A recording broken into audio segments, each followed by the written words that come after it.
श्रीधाम अयोध्या से श्री राम वल्लभा कुंज जानकी घाट से प्रातः स्मरणीय पूज्य अधिकारी जी महाराज के श्री चरण यहाँ पहुँचे। ये हमारा आपका परम सौभाग्य है। सरकार दिल्ली में थे, संभवतः कल ही आज लौटे, आज ही लौटे आए। दोपहर में मैंने श्री चरणों में निवेदन किया, सरकार ने कहा बाबू हम आज ही आएंगे। साथ में सरकार के परम मित्र पूज्य श्री राकेश तिवारी जी का आगमन हुआ है। सरकार के चरणों में बारंबार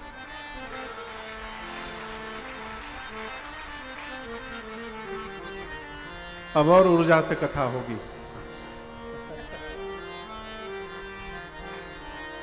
सरकार अयोध्या कांड की कथा चल रही है।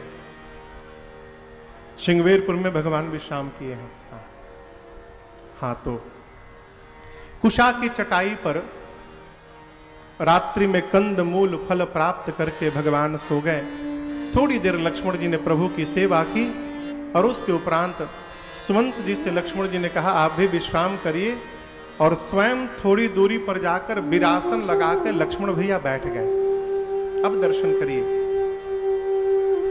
भगवान के सोने के बाद निषाद राजगुह अपने सेवकों को बुलाकर और चारों तरफ पहरे में लगवाए।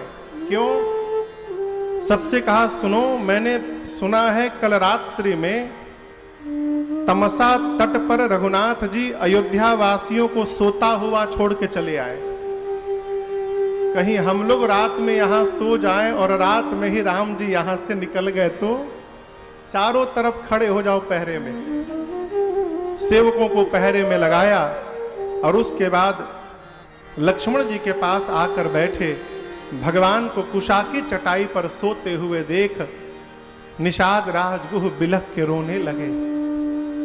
कहते हैं कैकय नंदिनी मंदमती कठिन कुटिलपन की जेहि रघुनंदन जानकी सुख अवसर दुख दी। निषाद जी कहते हैं लक्ष्मण जी से कि कैकई जी ने कठिन कुटिलपन किया। जिन रघुनाथ जी के जीवन में सुख का समय आया, कैकई जी ने दुख दे दिया।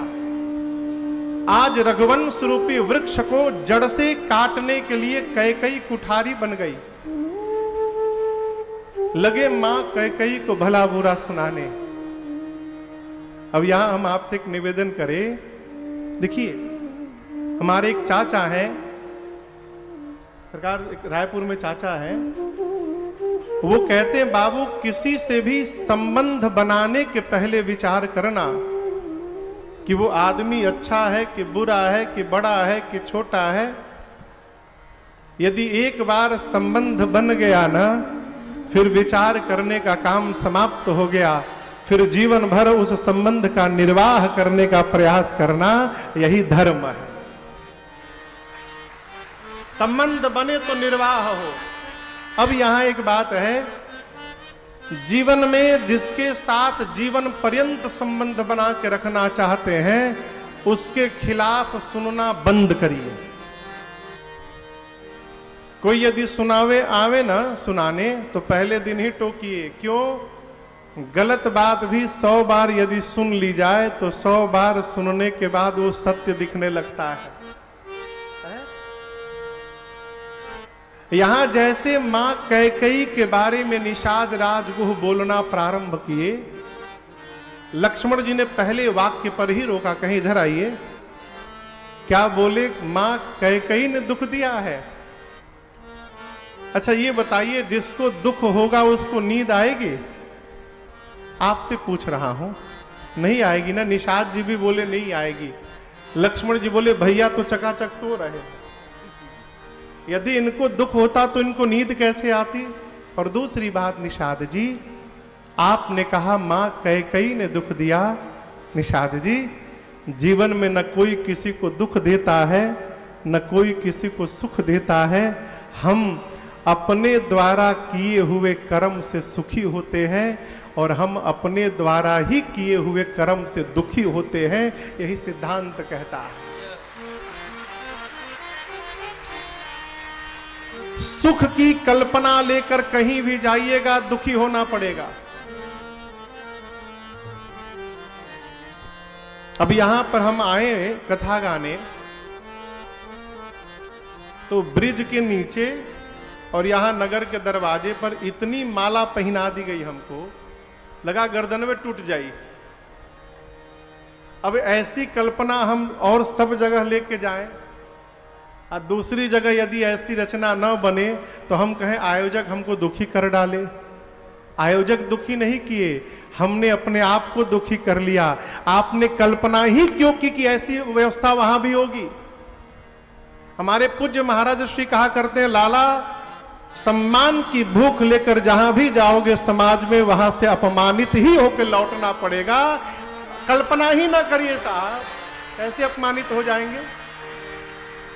ये सुख दुख कैसे मिलता है? लक्ष्मण जी कहते हैं, मिलना, बिछड़ना, जन्म लेना, मरना, घर परिवार, रिश्तेदार, पति पत्नी, बेटा बेटी, स्वर्ग नरक, श्रेष्ठ मध्यम निम्न, संसार के जितने जंजाल हैं, संसार के जितने व्यवहार हैं, कर्म काल गति, ये सब क्या है? लक्ष्मण जी कहते हैं, मोह मूल परमारथ नाहि। लक्ष्मण भैया कहते हैं, निषाद जी ये सब मोह का मूल है।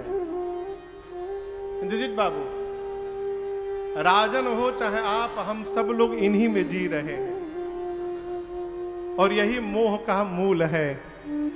मन में कल्पना कर रहे हैं कि 1 साल बाद लखनऊ में एक फ्लैट लेना है, तब तक बिजनेस में लॉस हो गया, हम नहीं ले पाए, हम दुखी हो गए।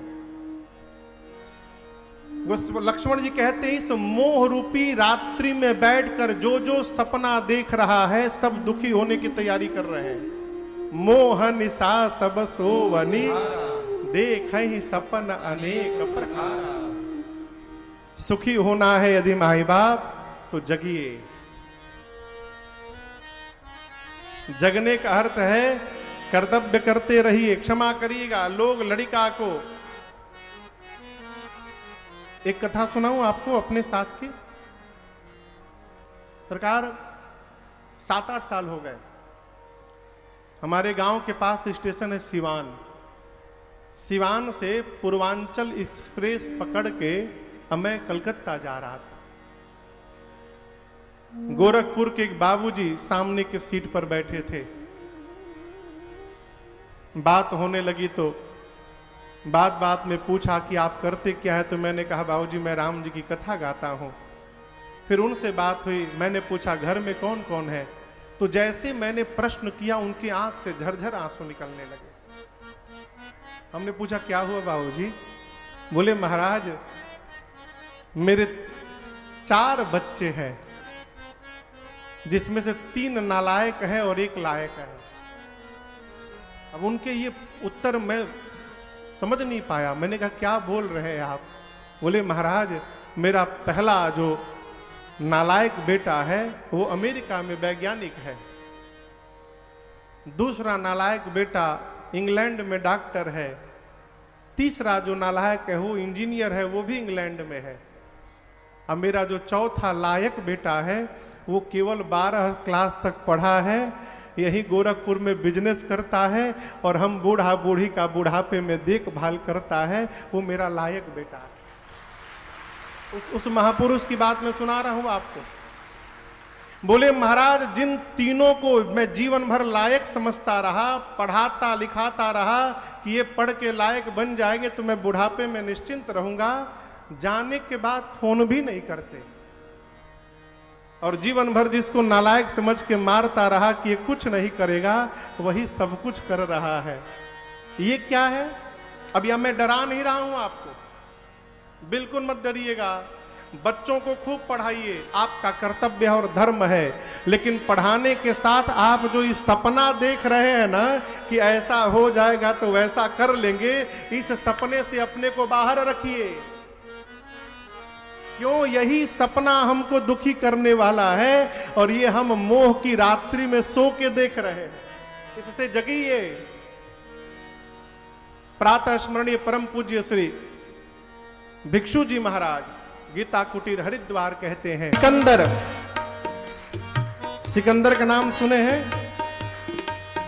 जब मरने का हुआ ना उसके, तो अपने सेवकों को बुलाकर बोला, देखो प्राण निकलने के बाद जिस ताबूत में मुझे सुलाना,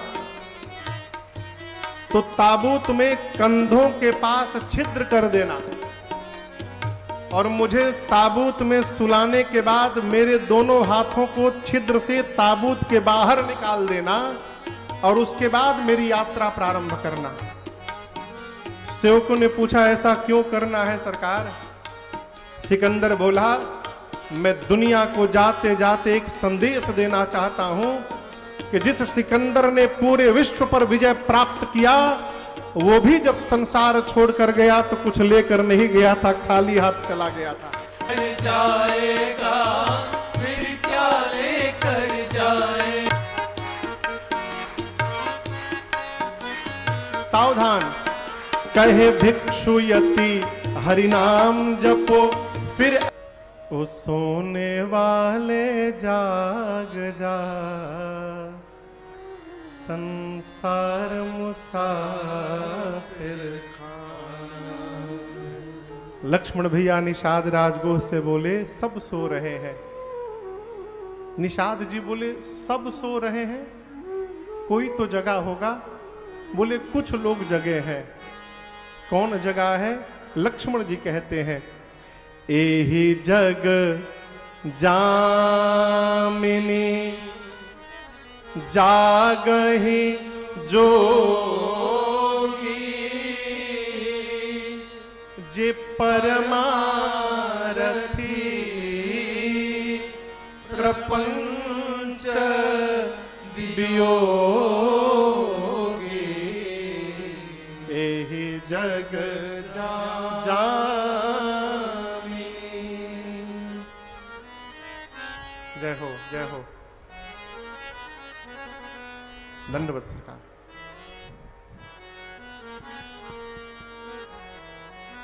धाम के निकट कथा गाने का यही लाभ है?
हमारे आपके मध्य प्रातः स्मरणीय परम पूज्य जगत गुरु श्री राम दिनेशाचार्य जी का आगमन भया।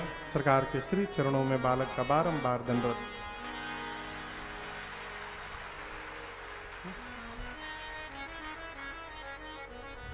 तो क्या कही रहे थे? क्या कही रहे थे? एहि जग जामिनी जागहि जोगी, परमारथी अप्रपंच वियोगी, मोह रूपी रात्रि में सब नहीं सोए हैं। कुछ लोग हैं जो जगे हैं। कौन जगा है? तो जो जोगी है वो जगा हुआ। जोगी कौन? जिसने मन को श्री रघुनाथ जी के श्री चरणों में जोड़ रखा है, वो जोगी है। जोगी कौन? जिसका मन शरीर सांसारिक व्यवहार में लगा है, लेकिन मन परमात्मा के चरणों में लगा है। मम पद मन ही बांध बरी डोरी, वो जोगी है, परमार्थ में लगा है। गृहस्थ धर्म में रहने के बाद भी जो कर्तव्य का पालन करने के साथ साथ, अपने धर्म का निर्वाह करने के साथ साथ परमार्थ में जिसके मन की गति है, जो अपने आप को प्रपंच से बचा के रखा है, ये करते करते राम जी अरण्य कांड में लक्ष्मण भैया से भक्ति का जब उपदेश किए हैं, वहां कहे हैं क्या?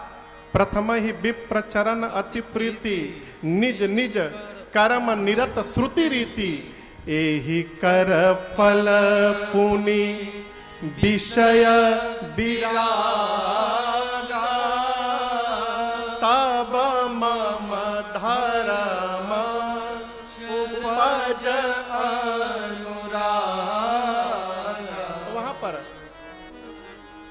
वहां राम जी कहे लक्ष्मण जी से कि जीव वेद भगवान ने जिसको जो करने की आज्ञा दी है, यदि उसका पालन करता रहे तो वही करते करते धीरे धीरे एक दिन उसके मन को विषयों से उपरति प्राप्त हो जाएगी और तब मेरे धर्म में अनुराग उत्पन्न होगा। वही बात यहां लक्ष्मण जी कहते हैं, जानिय तब ही जीव जग जागा, जब सब विषय विलास विरागा।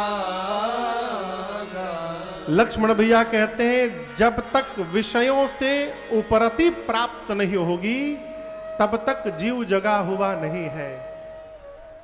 और ये विषयों से उपरति कैसे प्राप्त होगी? तो केवल और केवल धर्माचरण से। धर्मते विरति जोगते ज्ञाना। जीवन में धर्म आचरण हो, अपने कर्तव्य के प्रति निष्ठावान हो, जीव धर्म का अनुसरण करे तो ये धर्म ही जीव को चलते चलते विषयों से उपरति दिला देगा। लक्ष्मण जी कहते हैं जो विषयों से उपरति प्राप्त कर लिया है उसी का विवेक जागृत हुआ। विवेक जागृत हुआ तो मोह समाप्त हुआ और मोह समाप्त हुआ तब रघुनाथ जी के चरणों में अनुराग जागृत हुआ, वो जीव जगा हुआ। ये क्रम बताया। इसलिए मेरी प्रार्थना, जीवन में भगवान ने आपको जो दायित्व दिया है, धर्म में रहते हुए अपने कर्तव्य का पालन करते रहिए। विवेकी पुरुष को केवल सर्वकाल इस बात का चिंतन करना चाहिए किसी भी प्रकार से जीवन से धर्म समाप्त न हो जाए। धर्म है तो ये धर्म ही हमको भगवान के श्री चरणों तक पहुंचाएगा। लक्ष्मण जी कहते हैं निषाद जी आप जिनके लिए रो रहे हैं वो जीव नहीं है, फिर कौन है? लक्ष्मण जी ने परिचय दिया, ए जी राम ब्रह्मा परमारथ रूपा, राम ब्रह्मा परमारथ रूपा, अभिगत अलख अनादि अनूपा, अभिगत अलख अनादि अनूपा,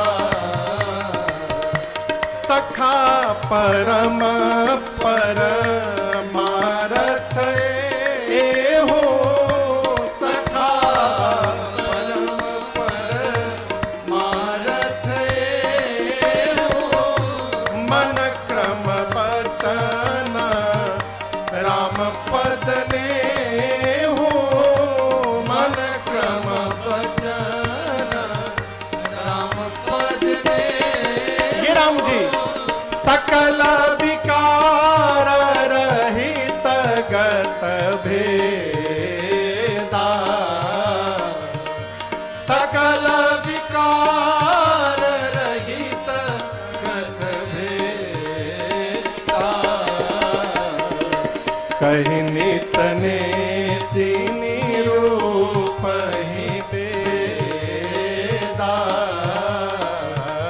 कहि नित नेति निरूप ही वेदा। कहि नित नेति निरूप ही वेदा। यहाँ लक्ष्मण भैया ने निषाद राज गुह जी को रघुनाथ जी का परिचय दिया। क्या? राम जी जीव नहीं है। राम जी कौन है? राम ब्रह्म परमार्थ रूपा। निषाद जी भैया मेरे जीव नहीं है, ब्रह्म है, परमार्थ स्वरूप है। निषाद जी बोले लक्ष्मण जी ये परमार्थ क्या है?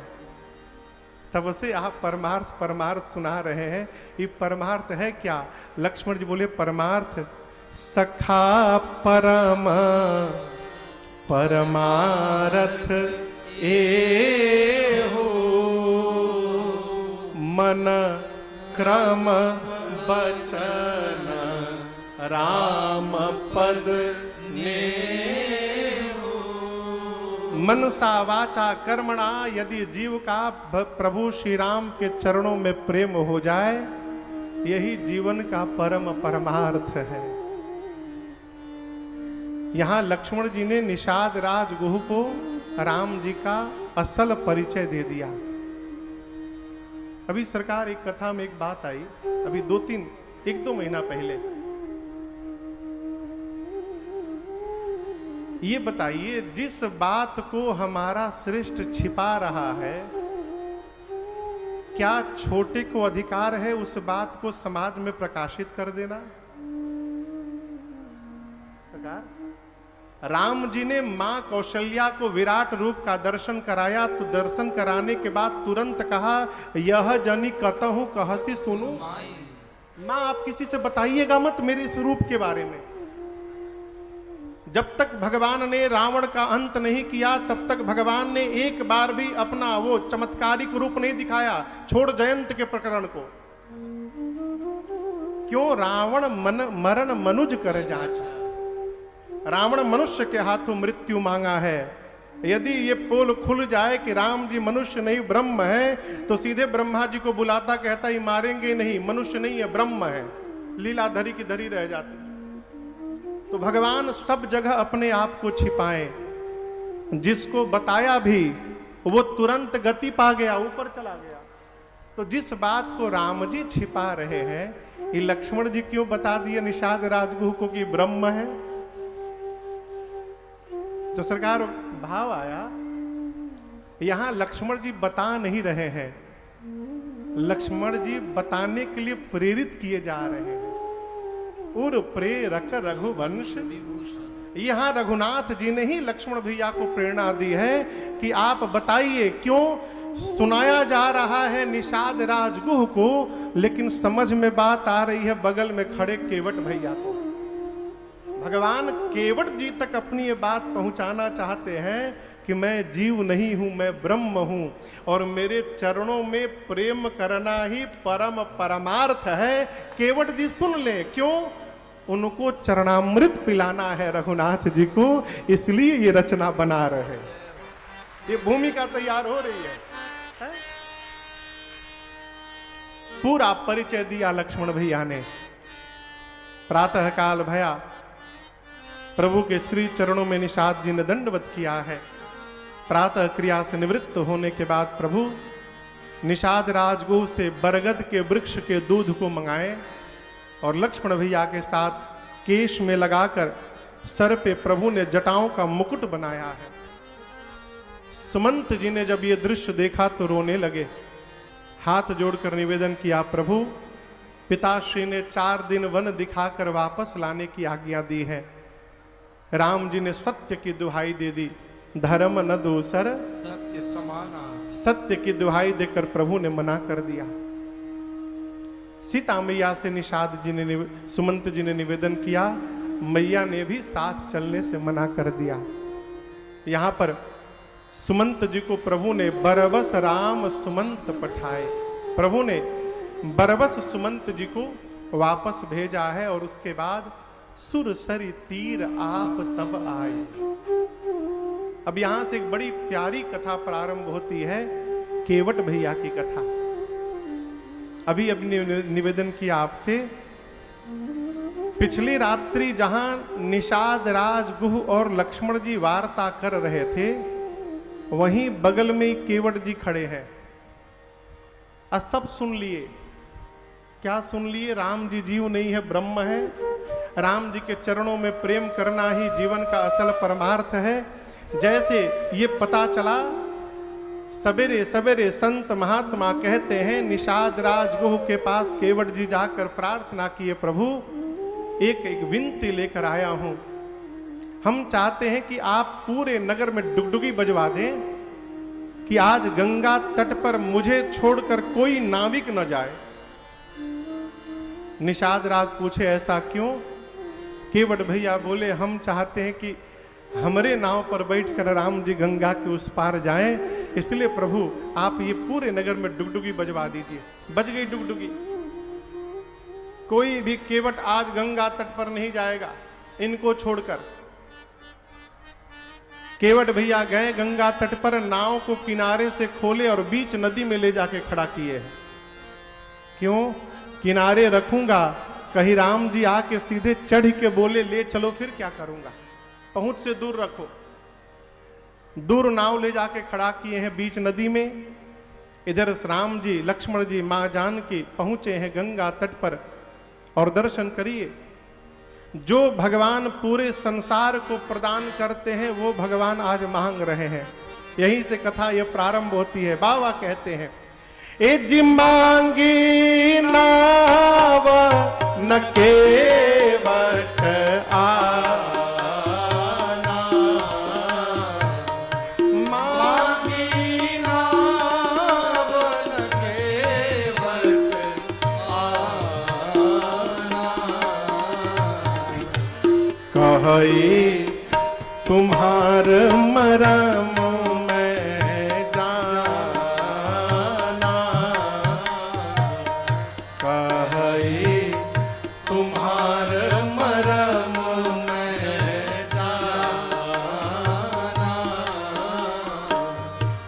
चरण कमल रज कहूँ सब कहे,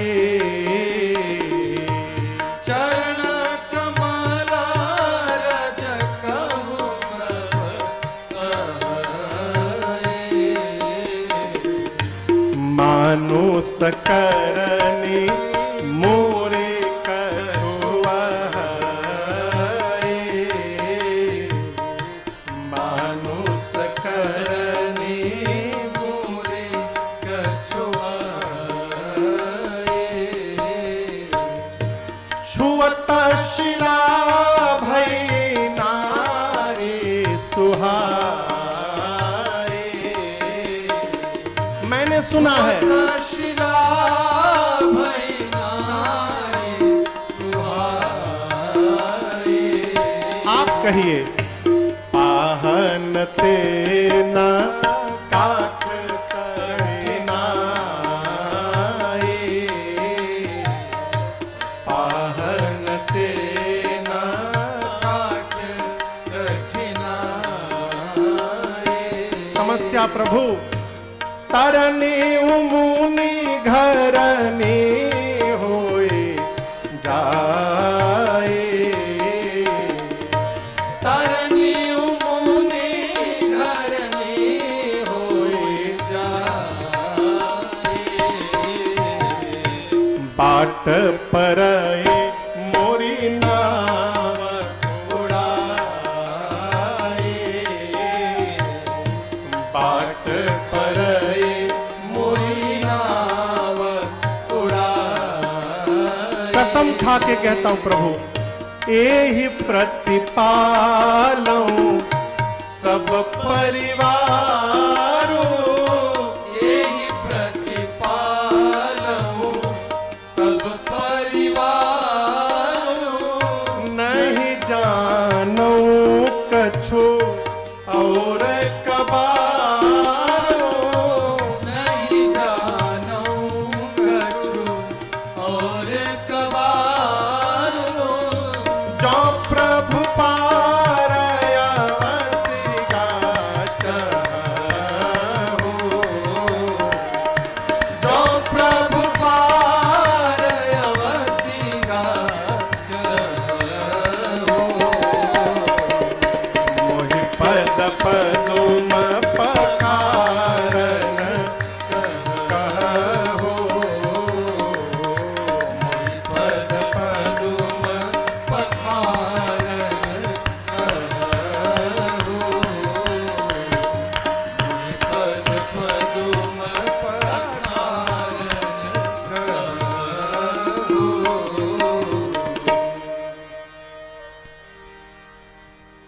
राम जी ने केवल एक वाक्य कहा, केवट जी नाव लाइए, मांगी नाव। केवट जी बीच नदी में खड़े हैं, बोले नहीं लाऊंगा। अच्छा आप बताइए, आप में से किसी की हिम्मत है कि साक्षात भगवान कोई सामान मांगे और मना कर दे नहीं दूंगा? हाँ? केवट जी साफ बोल दिए नहीं लाऊंगा, और इतने नहीं बोले, आगे कहते हैं कि कही तुम्हार मरम मैं जाना। क्या बोले? मैं आपके मरम को ठीक से जानता हूं, नहीं लाऊंगा।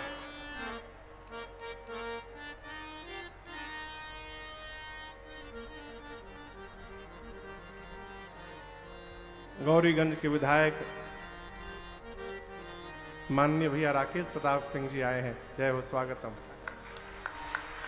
जय जय।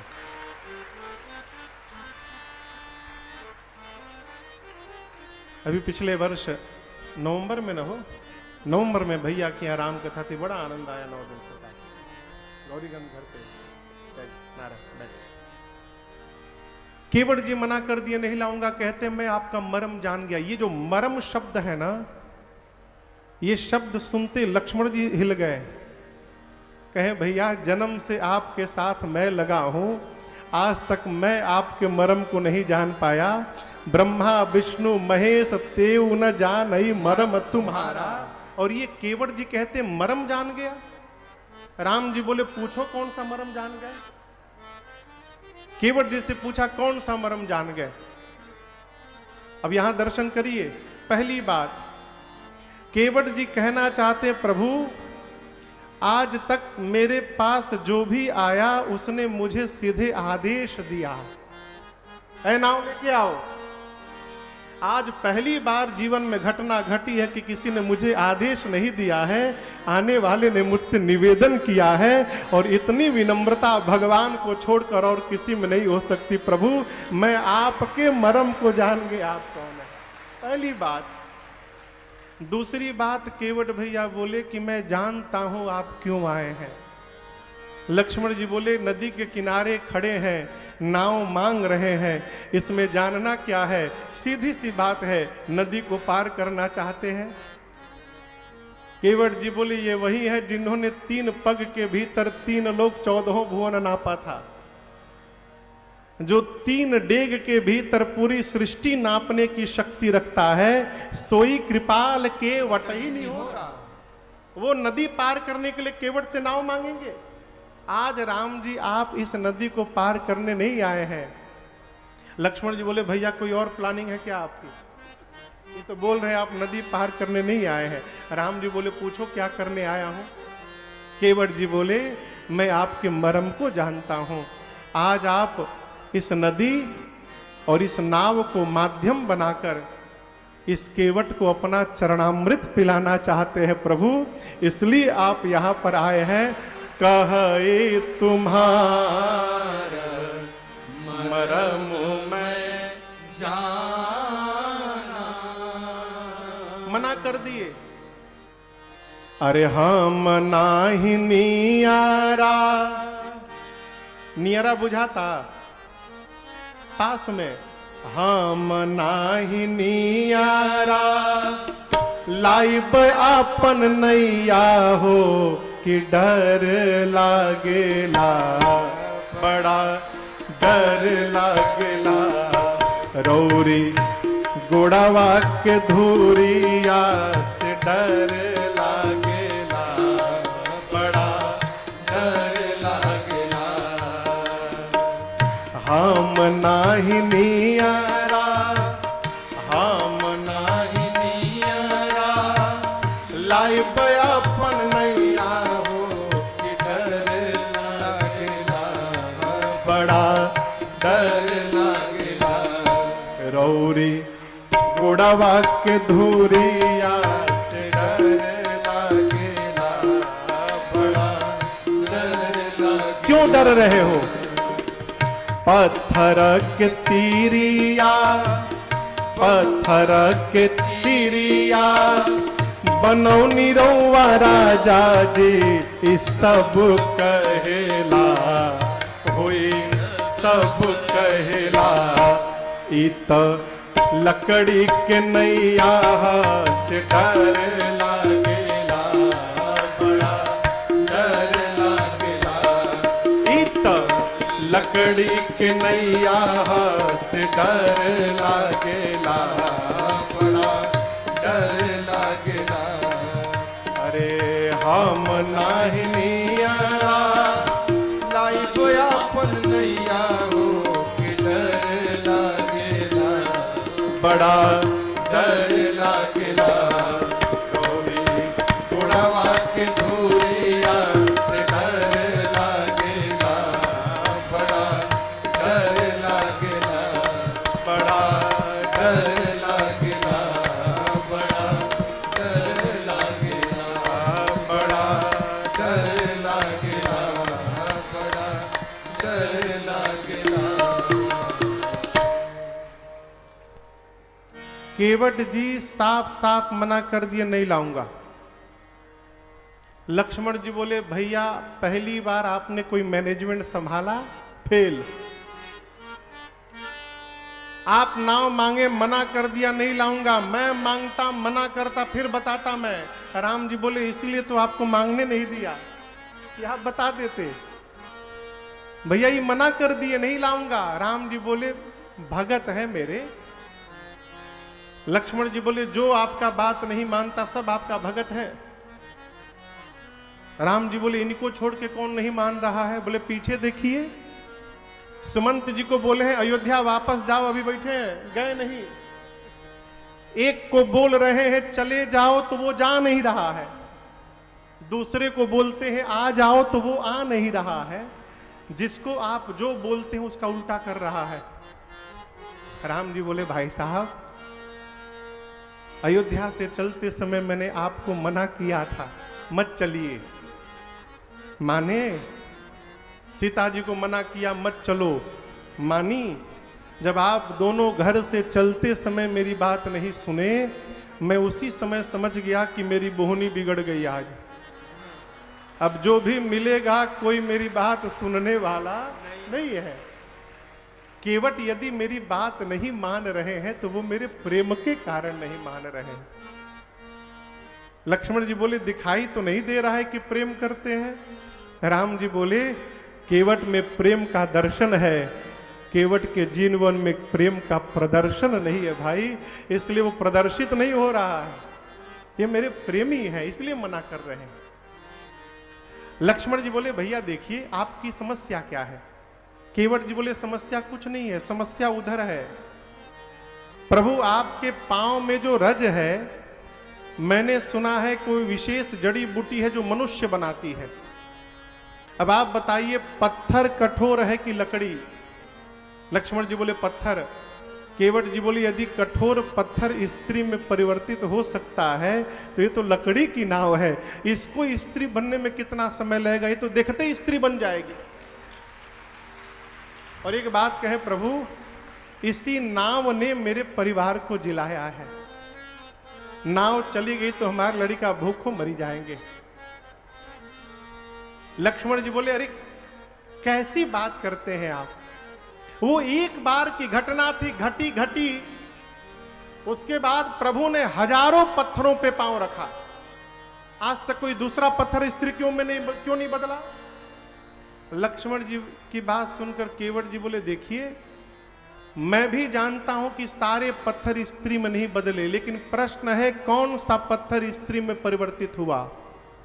जिस पत्थर की ओर राम जी ने हाथ से इशारा करके पूछा था, पूछा मुनि ही शिला प्रभु देखी, जिस पत्थर की ओर इशारा किया था वो बदल गया। यहां घाट पर हजारों नाव लगी है, ये हजारों नाव में हमरे नाव मिली थी इशारा करने के लिए। आज मेरी नाव को भी इशारा करके बुलाया गया है, इसका मतलब खतरा आज यहां भी मंडरा रहा है। अब मैं नाव खोने वाला नहीं हूं, पांव धुलाइए फिर ले चलता हूं। भगवान कुछ बोले नहीं, मौन खड़े रहे। अब केवट जी अपनी दीनता सुनाने लगे। इस प्रसंग को गोस्वामी जी ने कवितावली में लिखा। बाबा कहते हैं, अरे पात भरी सहरी सकल सूत वारे वारे, पात भरी सहरी सकल सूत वारे वारे, केवट के जाते कछु वेदना पढ़ाई हो। केवट के जाते कछु वेदना पढ़ाई हो। सब परिवार मेरो याही लागी राजा जो हो। सब परिवार मेरो याही लागी राजा जो हो। दीन बितहीन कैसे दूसरे गढ़ाई हो। दीन बितहीन कैसे दूसरे गढ़ाई हो। गौतम के घरनी जो तरनी तरगी मोरे। गौतम के घरनी जो तरनी तरगी मोरे। प्रभु सुनिषाद होई के बादिना बढ़ाई हो। प्रभु निषाद होई के बादिना बढ़ाई हो। तुलसी के ईश राम रावरो सो साची कहो। तुलसी के ईश राम रावरो सो साची कहो। बिना पग धोए नाथ नावना चढ़ाई हो। बिना पग धोए नाथ नावना चढ़ाई हो। बिना पग धोए नाथ नावना चढ़ाई हो। केवट जी कहे, प्रभु घर में भोजन नहीं है, सुबह पत्तल पे जो छुटा होगा उतने हैं, सनाव चलेगी तो रात का भोजन जाएगा घर में। हमारे सारे बच्चे छोटे छोटे हैं, हम बच्चों को वेद पुराण भी नहीं पढ़ाए हैं कि नाव चली गई तो पूजा पाठ करके पेट पाल लेंगे। बाबूजी नाव चलाए, बाबूजी के पहले बाबा नाव चलाए, मैं नाव चलाया रहा हूं, अब मेरे बाद मेरे बच्चे भी नाव ही चलाएंगे, हम दूसरा कोई काम नहीं जानते। प्रभु पैसा भी नहीं है कि नाव चली गई तो दूसरी नाव बना लेंगे। और नाथ, मैंने सुना है जो स्त्री बनती है वो ब्राह्मणी होती है। अब आप सोचिए, मैं जाति का मल्लाह, हमारा नाव ब्राह्मणी हो जाएगी। आप समस्या समझ रहे हैं? घर में भोजन करने वाला एक मेंबर बढ़ जाएगा, एक सदस्य बढ़ गया ना, और जिससे भोजन आना है वो रोजगार समाप्त हो जाएगा। कितनी बड़ी समस्या है। दूसरी समस्या, ये ब्राह्मणी बनेगी, मैं मल्लाह, मेरी नाव स्त्री बनते कहे कि दूर रहना, तुम मल्लाह हो, पास में मत आना, अलग घर बनाओ, बासन लाओ, राशन लाओ, कपड़ा लाओ, पहले जो घर में बैठी है उसका पेट तो भर ही नहीं पा रहा हूं, दूसरी को देकर क्यों झंझट में डालना चाहते हैं प्रभु, पांव धुलवा लीजिए, ये जड़ी बूटी निकाल के आपको बिठा के ले चलता हूं।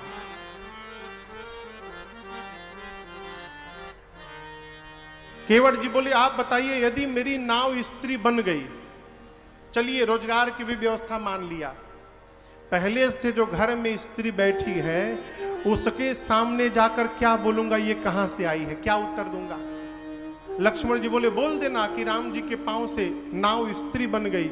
केवट जी बोले पाला नहीं पड़ा है ना अभी उससे,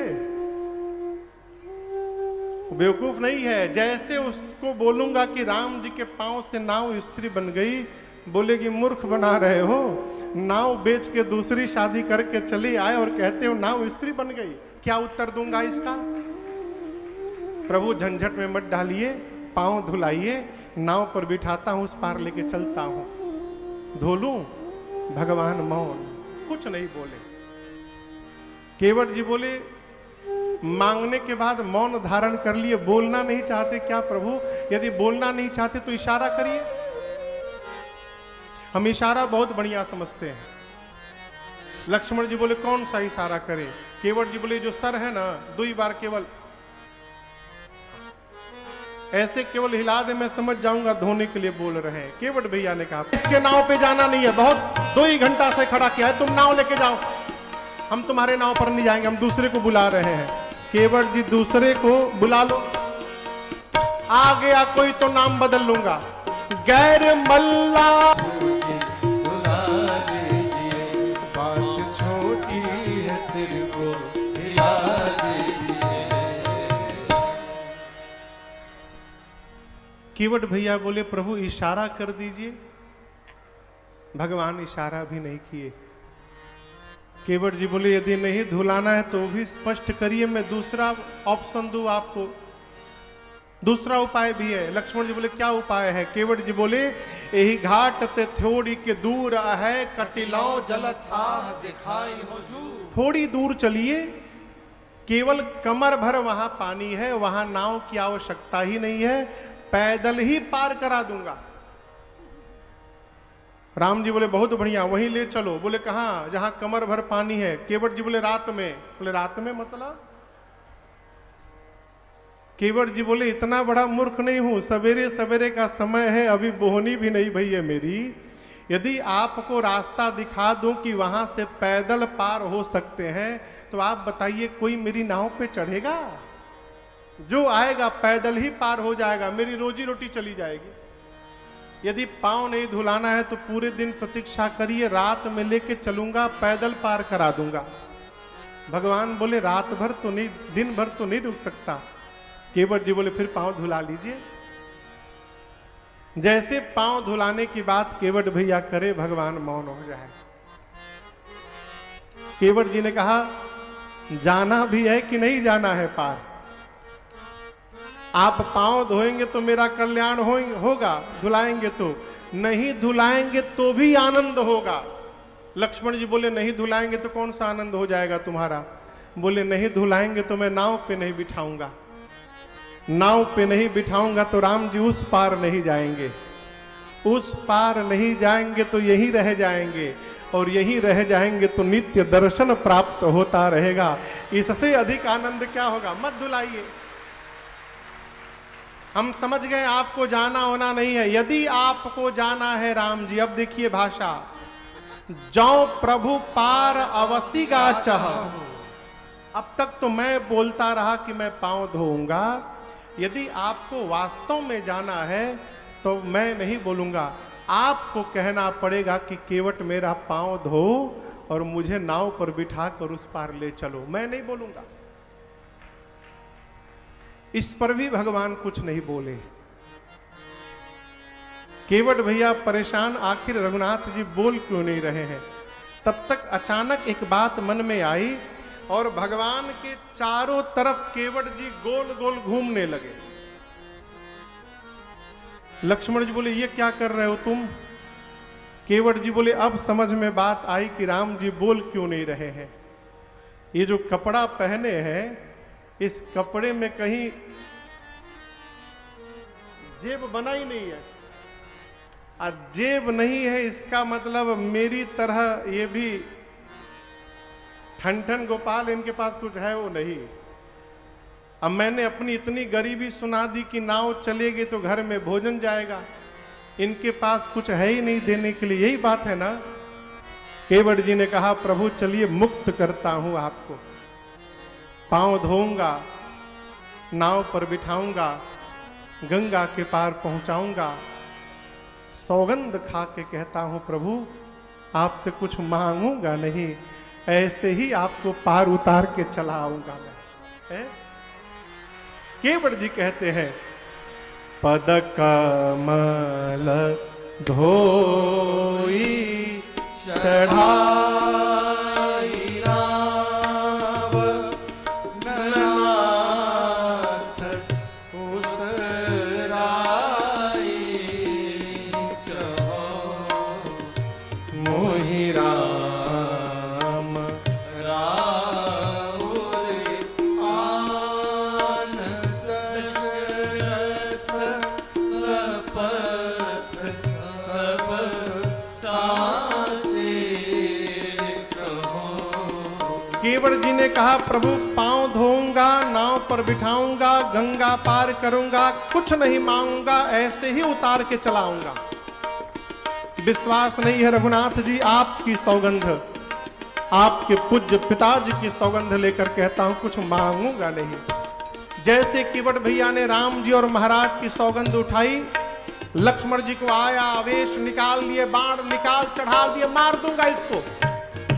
बोले बहुत सुंदर। केवट जी बोले बड़ा भाई मांग रहा है, छोटा भाई बाण दिखा रहा है। प्रभु बरु तीर मारहु लखानु पै, बरु तीर मारहु लखानु पै, जब लगी न पाया पखारे हो, तब लगी न तुलसी दास नाथ कृपाल पार उतारी हो, तब